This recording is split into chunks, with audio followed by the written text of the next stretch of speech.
সত্যি ভাইপো যা খাইছে না অতুলনীয়, যা রেস্টুরেন্টের থেকে ভালো হয়েছে, সিরিয়াস। আরেকবার ক পার্সোনাল বারবিকিউ। এই যে আমাদের দর্শক সুসা পাঁচখানি টানবে, তাই যদি এত টাইম লাগে।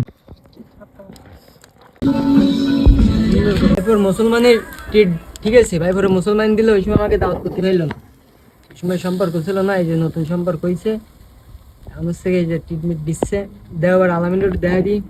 আসলে কিছু বলার আছে সে খাওয়া দাওয়া দিয়াতে আগে তুই দেখি যে মানে তোর বাড়ির লোক দেখলি কবে দেখি তুই খাইছিস ওর তো এই সমস্ত ভয়তে কথা কই দিচ্ছিস না, আমি তো বুঝতেছি তো তুই শাস্তি আমি সুরেদি জুনিক জলে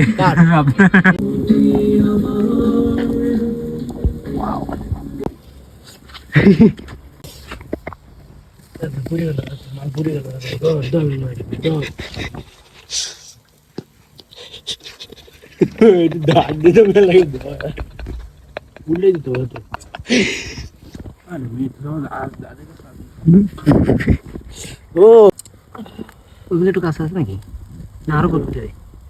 আতল হাত দেয় আর শর্ট খায়। হাতের কি অবস্থা দেই? আর কি আর ভালো কিছু করতে পারি না, আমি বসে বসে দেখতেছি আর একটু বড় হয়ে গেলি খাওয়া নেই। এটা ভিডিওটা একটু করে শুয়ে এডিট করে আপলোড করবা না ফেসবুকে, ঠিক আছে? এর লিগে এমনি ডানায় কালা খাদের উঠায় না। এই কথাই ভাইরাল কই গিয়ে লেগে আপনি এটা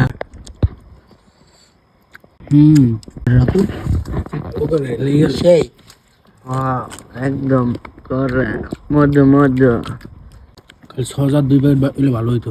এরকম ওয়াও। কি করেছিস রাতুল এটা তুই? পুরো কড়া ভাইপোর পাখির হাত কিন্তু সুন্দর আলামিন, হ্যাঁ সেই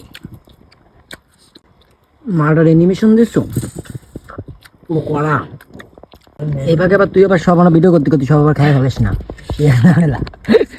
যে আমরা শুটিং করতেছি এর মধ্যে মনে করে সব খাই। সত্যি ভাইপো যা খাইছে না অতুলনীয়, যা রেস্টুরেন্টের থেকে ভালো হয়েছে, সিরিয়াস। আমি রেস্টুরেন্টের মুরগি টুরগি খাই না, কাঁচা কাঁচা কিরম একটা বাজে গন্ধ লাগে আমার কাছে। মিনাস টেস্ট দিয়ে দিলি খাওয়া দেয়, তা নাহলে মোটে খাওয়া যায় না। কিন্তু ভাইপো আজকে যায় যে মশলা টশলা ছাড়া যা মনে করো যে পাক করিছে, মানে এর তো ছিল না, প্রিপারেশন ছিল না, হঠাৎ করে তাহলে আয়োজন করলে আর কত ভালো লাগতো।